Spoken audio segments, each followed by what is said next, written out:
शांत रही। कम्युनिटी वाला से आग्रह है कि सब केहू को बैठाई जा।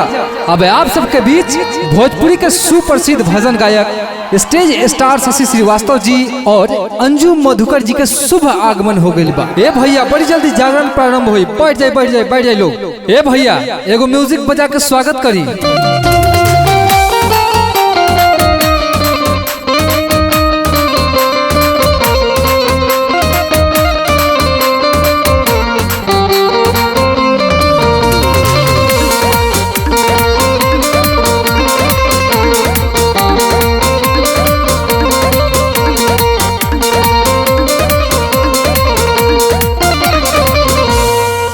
हम भोजपुरी गायक शशि श्रीवास्तव तमाम श्रोता समाज के प्रणाम करतानी और हम गायिका अंजू मधुकर हम हो रवा लोग के प्रणाम करतानी।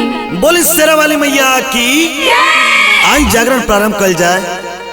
हम चाहे अंजू जी हाँ जी काहे ना रोवे से प्रारंभ हो जाए। हाँ चली।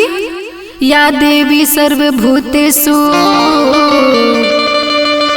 शक्ति रूपे निसंस्थिता नमस्तस्यै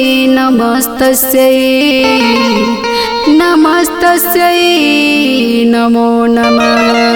प्रेम से बोली शेरा वाली मैया की। अमवा लगवला पिया हो महुआ रे लगवला त काहे ना लगवला पिया हो निमिया के गछिया। अमवा लगवला पिया हो महुआ रे लगवला। अमवा लगवला पिया हो महुआ रे लगवला काहे न लगवला पिया हो काहे ना लगवला पिया हो निमिया के गछिया काहे न लगवला पिया हो निमिया के गछिया। ए अंजू जी कहा जी देखिए इतना भीड़ लागल बा। हाँ। लेकिन केहू लोग ताली नहीं बजावत। दोनों तरफ के देखी कितना माई बहन लोग जुटल बाड़ी सब। अच्छा ये से कहे के बाद सुनी हमार बात। का किसी की हस्ती जिंदा है किसी की बस्ती जिंदा है। किसी की हस्ती जिंदा है तो किसी की बस्ती जिंदा है। और जो जागरण में ताली नहीं बजाता समझिए वो जबरदस्ती जिंदा है। तो बोली हमारे साथ सब लोग पूरा हाथ उठा के कि काहे न लगवला पिया हो काहे न लगवला पिया हो निमिया के गछिया काहे न लगवला पिया हो निमिया के गछिया। जय हो जय हो।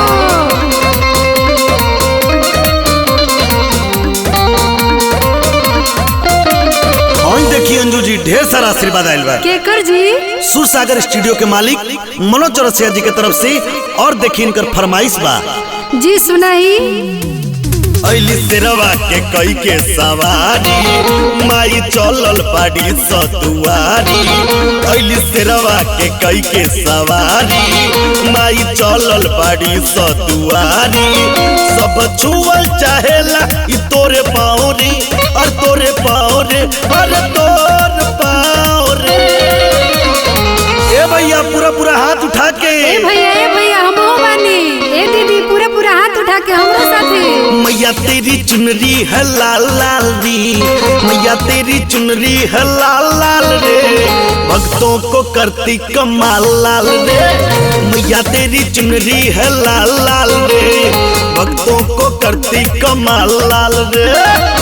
कौन फुलवा फूले सांझ बेरिया कौन आधी रात फुलवा है। ए मैया है कौनी फुलवा फूले बिनु सारवा मंदिरवा गुलजार लागे है। ए मैया है कौनी फुलवा फूले बिनु सारवा मंदिरवा गुलजार लागे है।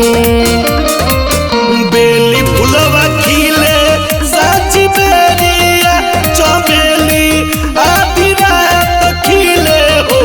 ए मैया हो लवन फुलवा खिले धीनु सारवा मंदिरवा गुलजार लागे हो। ए देवी मैया लवन फुलवा खिले धीनु सार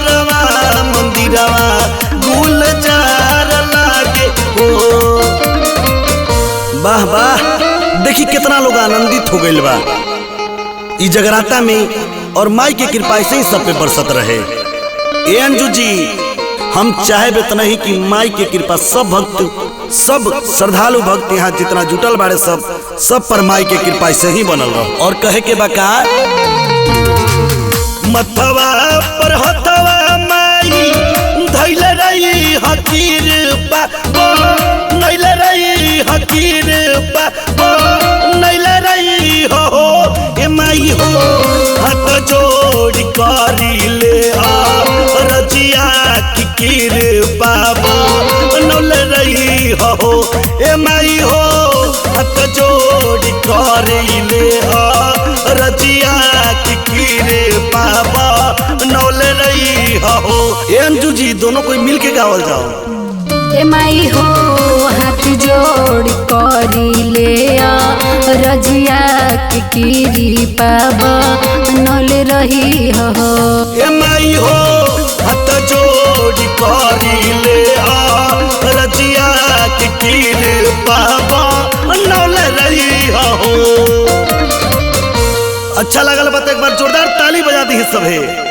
और ये देखी पूरा जागरण स्टेज स्टार शशि श्रीवास्तव के ऑफिशियल चैनल पे मिली, और माई की कृपा सब पे बनल रहो।